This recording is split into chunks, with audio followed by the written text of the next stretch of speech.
안녕하세요. 코끼리 다락방입니다. 얼마 전에 제가 책 한 권을 읽었는데요.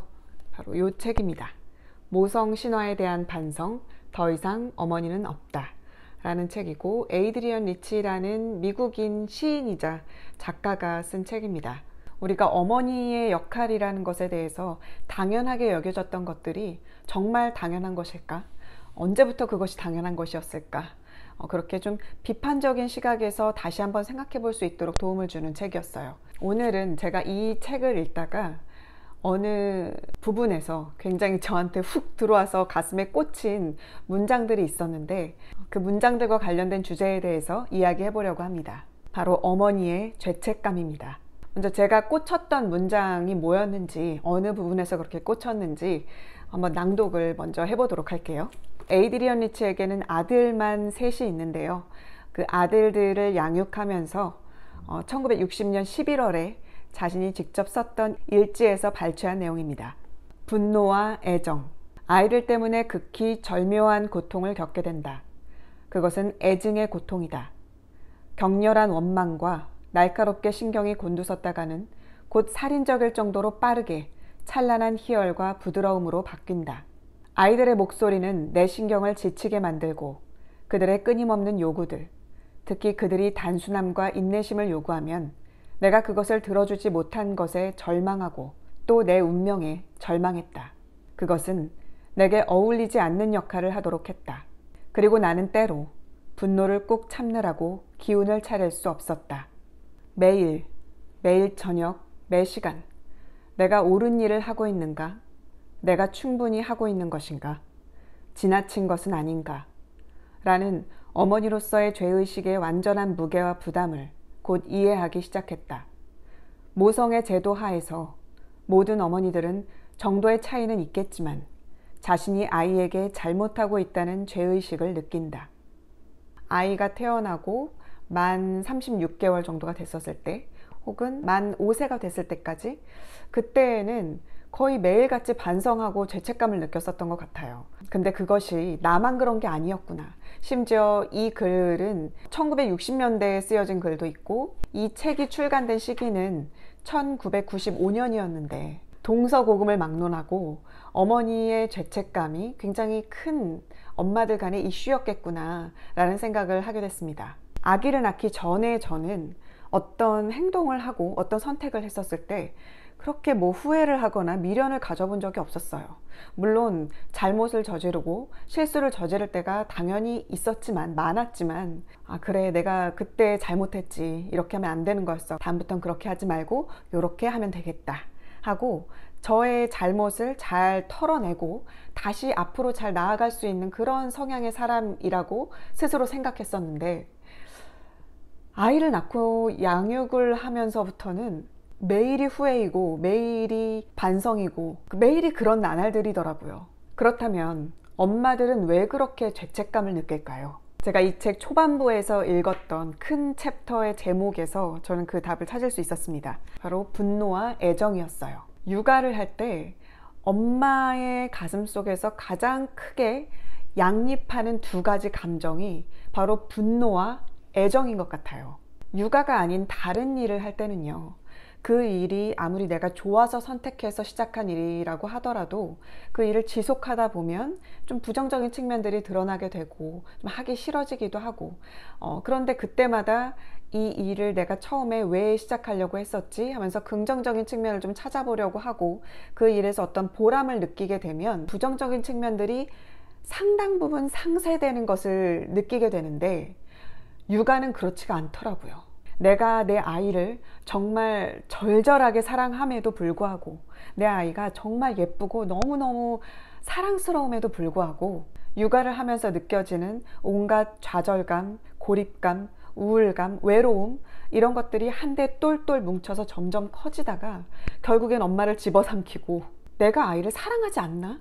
나는 엄마로서 내가 당연히 해야 할 일들을 하는 것 뿐인데 왜 이렇게 괴롭지? 자신한테 느껴지는 감정을 의심하고 감정을 판단하면서 스스로 너무 혼란을 느끼는 것 같아요. 아이가 예쁘고 사랑스러운 건 예쁘고 사랑스러운 거고, 죽도록 힘든 건 죽도록 힘든 것이고, 이 두 가지 감정이 철저하게 양립하면서 대치 상태로 있는 것이 육아의 과정인 것 같습니다. 저는 제 경험을 토대로 제가 왜 분노를 그렇게 강렬하게 느꼈었는지 한 3가지 정도의 이유를 찾을 수가 있었습니다.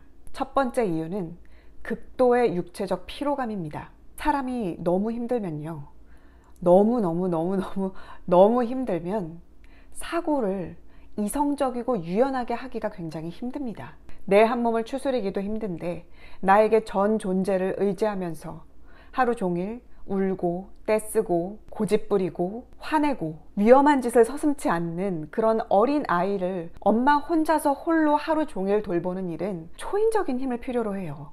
특히 첫 아기를 키우시는 분들, 모든 일들이 처음이기 때문에 정신이 하나도 없죠. 너무 힘들고 이런 게 육아라고 왜 아무도 얘기를 해주지 않았지? 깜짝 놀라신 분들도 굉장히 많으실 거예요. 그리고 연령의 차이가 적게 나는 아이들을 키우시는 분들 너무 힘드시죠? 이런 상황에서의 분노의 촉발은 어떻게 보면 나 자신을 방어하고 지키기 위함이라고도 볼 수 있습니다.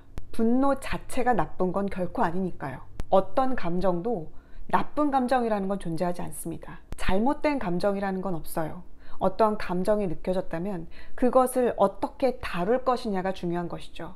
두 번째는 개인 시간의 부재입니다. 저희 집을 예로 들면 아이가 한참 어릴 때 2살, 3살 뭐 이렇게 한참 손이 많이 가고 아이를 계속 쫓아다녀야만 하는 그런 시기에 저희 남편은 아이가 아침에 일어나기 전에 출근을 해야 했었고 아이를 다 씻기고 재워놓고 나면 그 다음에 밤 11시 그쯤에 퇴근을 했어요. 그리고 일주일에 하루 쉬었습니다. 그 말은 주 6일 하루 종일 저 혼자서 아기를 돌봐야 했었다는 의미죠. 하루 종일 어린아이와 전쟁을 치르고 그리고 집안일까지 다 마무리를 하고 불 꺼진 거실에 홀로 가만히 앉아 있다 보면 굉장히 마음이 허탈하고 외로워져요. 내 삶은 어디로 갔지? 나는 누구지? 사람은요, 홀로 고요하게 존재할 수 있는 시간이 없으면 나 자신을 잃습니다. 나 자신을 잃어버리면요, 내면에 울분이 쌓여요. 그러다가 언젠가는 폭발합니다. 아이를 향해서 폭발하든 남편을 향해서 폭발하든 나 자신을 망가뜨릴 수도 있어요. 저는 3가지 경우 다였던 것 같아요. 마지막 3번째는 좋은 엄마 이데올로기입니다. 저는 아기를 낳기 훨씬 전부터 교육과 양육 쪽에 굉장히 관심이 많았었어요. 그래서 나는 이러이러한 엄마가 될 거야. 그래야 좋은 엄마니까. 그렇게 하지 않으면 나쁜 엄마야. 라는 제 안에 어떤 강력한 신념이 깃들어 있었습니다. 예를 들면 나는 24개월 동안 완모할 거야. 나는 아이한테 절대 소리 지르거나 화내지 않을 거야. 절대 욱하지 않을 거야. 나는 늘 내가 직접 정성스럽게 요리해서 먹일 거야. 나는 만 36개월 전까지는 절대 기관에 안 보내고 내가 끼고 가정보육할 거야. 꼭 이렇게 할 거야. 왜냐하면 그렇게 해야 좋은 엄마니까. 이 중에 지켜진 것이 하나도 없습니다. 인생이요, 절대 계획대로 되지 않아요. 특히 육아는 더 그렇습니다. 이렇게 좋은 엄마라는 틀을 딱 세워놓고 그것을 하나하나 어길 때마다 제 자신이 굉장히 형편없는 엄마로 느껴졌고 무능하게 느껴졌었어요. 그리고 자존감도 낮아졌죠. 자존감이 낮은 사람은요, 자주 의기소침해지거나 화를 잘 냅니다. 이렇게 3가지가 제가 아이를 양육하면서 가장 분노를 잘 느꼈었던 주요 원인이었다고 말씀드릴 수 있을 것 같아요. 지금 저와 같은 이유로 힘들어하고 계시는 분들도 계실 거고 혹은 뭐 한두 가지만 겹치는 분들도 계실 수 있죠. 이번엔 이렇게 분노하는 나날들을 어떻게 헤쳐나갈 수 있는지에 대해서 제 경험을 토대로 말씀드려 보도록 할게요. 이것도 3가지로 정리해서 말씀드리겠습니다. 첫 번째는요, 당당하게 도움을 요청하고 반드시 홀로 존재할 수 있는 시간을 만들라는 것입니다. 저의 경우엔 아주 가끔씩 남편이 쉬는 날 혹은 친정엄마한테 전화를 해서 아이를 한 2시간에서 3시간 정도만 맡기고 카페로 갔어요. 그래서 거기서 책도 읽고 또 글도 끄적거리다가 돌아오곤 했는데 2시간, 3시간만 그렇게 하고 오더라도 그렇게 좋을 수가 없더라고요. 그런데 또 그 당시에는 그렇게 좋아한 제 자신이 나쁜 엄마 같았어요. 내가 엄마인데 내가 애는 낳아놓고 이렇게 돌보기 싫어하는 건 뭔가 잘못된 거 아니야? 엄마 자격이 없는 거 아니야? 이럴 거면 애를 왜 낳았어? 이런 생각까지 했었어요. 그런데요, 아이는요, 원래 엄마 혼자 키우는 게 아닙니다. 아이는 어른 여러 명이서 돌봐야 해요. 생각해 보세요. 한 사람을 세상에 태어나게 하고 그 사람이 한 명의 독립적이고 주체적인 인간으로 성장시키는 일은 인생의 대업입니다. 그런데 그렇게 중요한 일을 엄마 혼자 책임지고 다 감당한다? 말이 안 되죠. 당당하게 도움을 요청하세요. 2시간, 3시간이 힘들다면 단 1시간이라도 꽉 채워서 나 혼자 존재할 수 있는 시간을 반드시 확보하시라는 말씀을 드리고 싶습니다. 그리고 혼자 있을 때 내가 좋아하는 일, 그리고 나를 기쁘게 하는 일을 하면서 그 시간을 온전히 누리고 돌아오세요. 내가 좋아하는 일, 나를 기쁘게 하는 일이 뭔지 모르시겠다면 그거를 찾는 데 시간을 들이세요. 그렇게 하고 돌아오면요, 육체적인 에너지뿐만 아니라 정서적인 에너지, 감정 에너지, 그리고 내 아이를 잘 돌볼 수 있는 사랑 에너지, 양육 에너지가 여기까지 차올라서 더 넓은 가슴으로 내 아이를 안아줄 수 있습니다. 2번째는요, 반드시 끝이 있다라는 걸 알고 계시면 좋을 것 같아요. 아이가 태어나고 만 5살 정도까지는 하루하루가 정말 힘들기 때문에 내 삶을 거시적인 관점에서 바라보기가 굉장히 힘들더라고요. 지금 이렇게 고단하고 힘든 삶이 영원할 것처럼 느껴져요. 하지만 불변의 진리죠. 이 세상에 영원한 것은 없습니다. 시간은 의외로 빨리 흐르고요. 내 아이의 영유아 시절도 반드시 끝이 납니다. 마지막 3번째는 좋은 엄마 이데올로기를 버려라입니다. 좋은 엄마가 되려고 하지 마세요. 좋은 엄마라는 어떤 틀을 정해두고 거기에 나를 맞추려고 애쓰지 마세요. 제발. 저는 종종 개인 시간을 가질 때 주로 책을 읽다가 왔어요. 마음을 좀 안정시켜주고 내면을 들여다보는데 도움을 줄 수 있는 책들을 위주로 좀 많이 읽었었는데요. 그때 읽었던 책 중에서 이 책, 이 책도 나중에 리뷰를 할 수 있다면 좋을 것 같아요. 이 책은 마셜 B 로젠버그의 NVC 비폭력 대화에 대한 책입니다.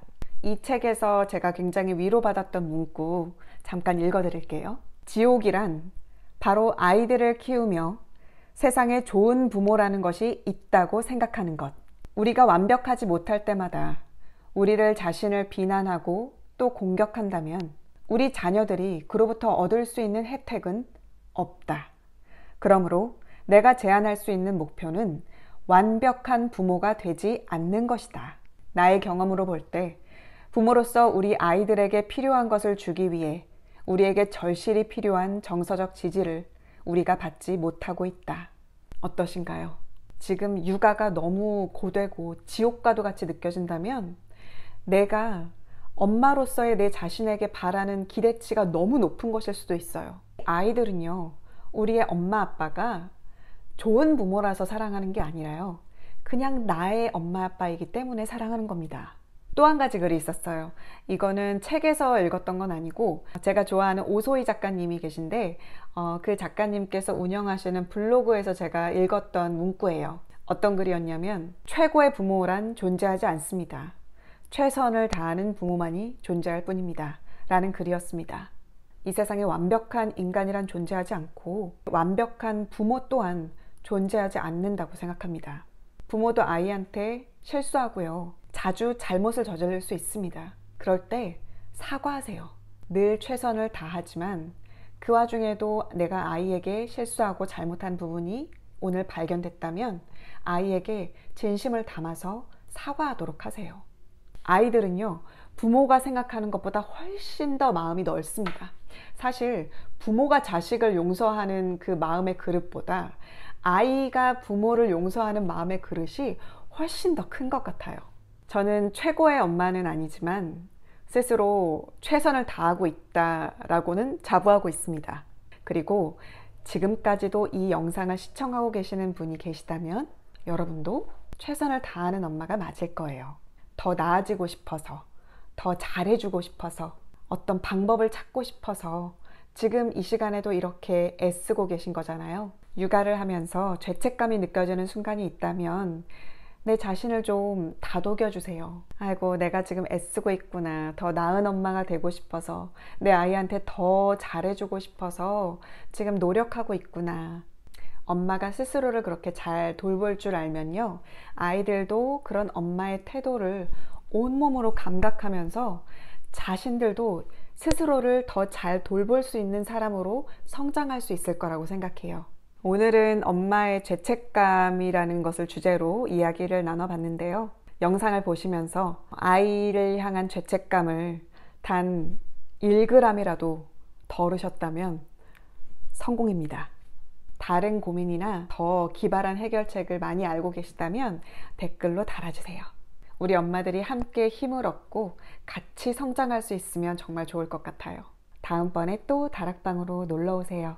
안녕.